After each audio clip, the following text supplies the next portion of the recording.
Hey, some disturbing news just came out a couple of hours ago from the filming of this, and I wanted to make sure you guys were aware of it. And it's rodent control and the deadly disease that's uncurable that rodents are spreading. Stay tuned, I'll give you more details.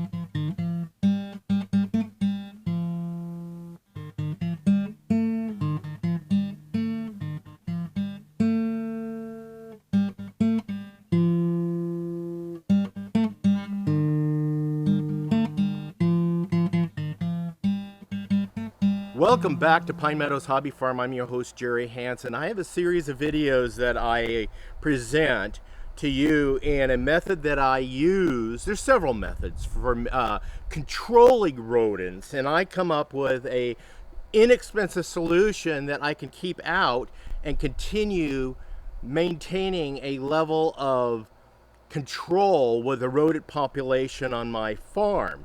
Now, farms typically have livestock feed, which naturally attract rodents because we typically are in a rural setting. And with that said, the food, the grains attract the rodents. So as a farmer with livestock, I'm mandated by certain regulations to control rodent populations. I can't eradicate rodents altogether. But what I said at the head of this film is that news just came out from the CDC, and 4 people have died from an incurable disease that is spread by rodents. They named rats. A couple in Arizona and a couple in California were identified as being in contact with rodent urine, feces, the rodent itself, rodent snot, whatever they have, body fluids of the rodent, and even on rare occasions getting scratched or bit by a rodent.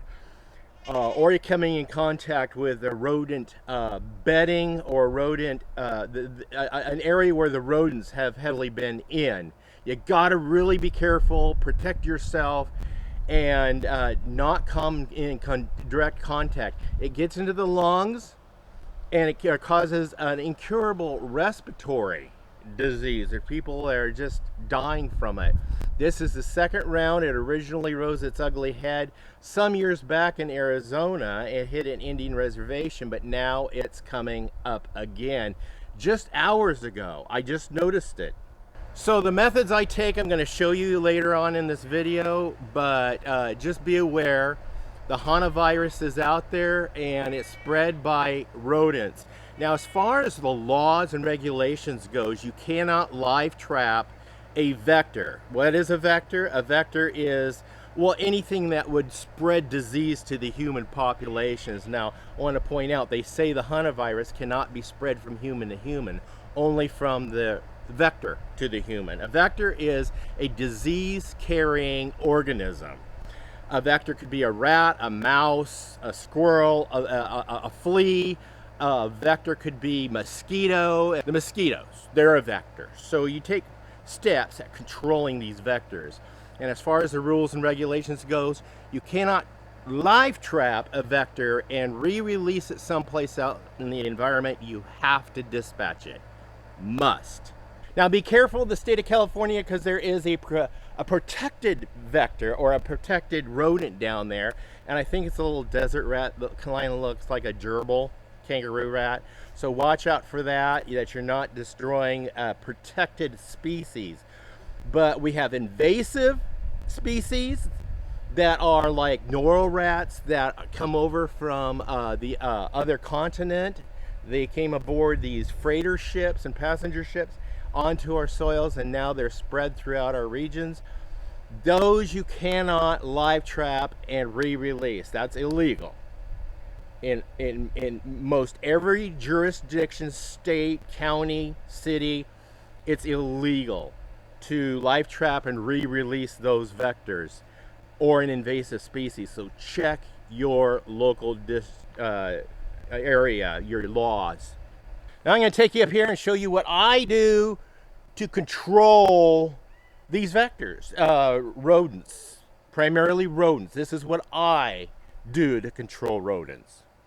One of my viewers asked me a question about how I dispense the bait that I've created, baking soda and cornbread mix, to bait rodents and kill them. I have a video series on killing rodents with fresh baking soda and Jiffy cornbread mix is what I use, and I've had epic results. And one of my viewers asked the question, how do I set it out and dispense it? Well, it's really simple. I've developed this method. It's been working great for me for 2 years. So let me show you. Real simple. Just take an empty cottage cheese container and lay it on its side. Of course, you want to fill it with a product. And then set it out wherever you suspect a rodent may get to. I have several of them sitting around. This one's empty. The rodents have ate everything in it, so I'm going to refreshen that. And it's because I live in the wilderness. We have a lot of forest around us, and I have livestock, and I feed the livestock, and it's the feed that I feed the livestock that attracts the rodents. So it's a never-ending battle, but I'm keeping them out of my house, and I'm keeping them maintained out of my sheds, especially my storage sheds. I can't keep them completely out of the barns because there's access for the animals, but I can control the population. Here's another example, one setting out. The reason why I set them on their sides is when it rains, it doesn't get the mixture wet. You want to use dry mixture. For that amount, I just use 4 tablespoons of fresh baking soda. Be sure you use fresh baking soda because that is what's going to kill a rodent. And then I use an attractant. You could use any attractant, whether it's just regular flour or it's corn meal. I use corn muffin mix already pre-mixed because it has sweetener in it and has other ingredients in it that I would think that would attract a rodent. And I thought, right, because I've been using it for 2 years with epic results. And here's a big old fat squirrel that it worked on. I came out this morning to do my chores and I found this squirrel right there, just like that. Some of my viewers even suggest I use this bucket with a rolling can on it. Yeah, I've used it. My pail is a fail. I've never once caught anything in there. Filled it up with water, coated this with peanut butter and seeds, put a ramp up there, coated the ramp up, never caught anything. I got video though of them standing on the edge and licking everything off. Yep, the pail is a fail. It don't work for me. I'm glad it works for you, but it's never worked for me, so I'm just giving this up. I managed to get rid of them out of the crawl space of my house because I use the same mixture under the house. I also used it on the bottom drawer of the stove because I managed to find a rat that got into the house, and I got rid of that rat also. Epic. Like I said, I can't keep them out of the barn because it has to stay open for the livestock, but I can control their population. Now it works on rodents. Rodents don't have the ability to regurgitate or burp. They can eventually fart, but because of their intestines are so long and complex, it takes a while for gas to get out. And what that baking soda does is mix with the acid in their stomach. Natural stomach acids causes bubbling and then blows them up inside. They don't go pop and burst out all over the place making a mess. They just like inside. The ones I've observed that I tested it on just crawled over in the corner, curled up and went to sleep. I didn't notice any agony, maybe a little discomfort, but they just curled up and went to sleep. Because the baking soda will change the pH balance of the rodent, and it will also cause the organs to shut down. So it's safe for other critters, especially those creatures that are like fox, owl, falcon, your dog, your cat, bobcat. It doesn't work on them. It's safe. It's not a poison. It's not a rodenticide or a poison. So it doesn't affect the creatures if they eat the dead rodent, like this squirrel over here is laying out. And the ravens will come and take it. Once the vultures catch eye on it or catch wind of it, they'll come over and have a feast on it. So it won't harm them. They're not poisoned. What I know it works on are squirrels, rats, mice, chipmunks, I think moles and voles. I know their primary diet is worms and bugs, but they're rodents, and it will work on rodents. Prairie dogs, it won't work on.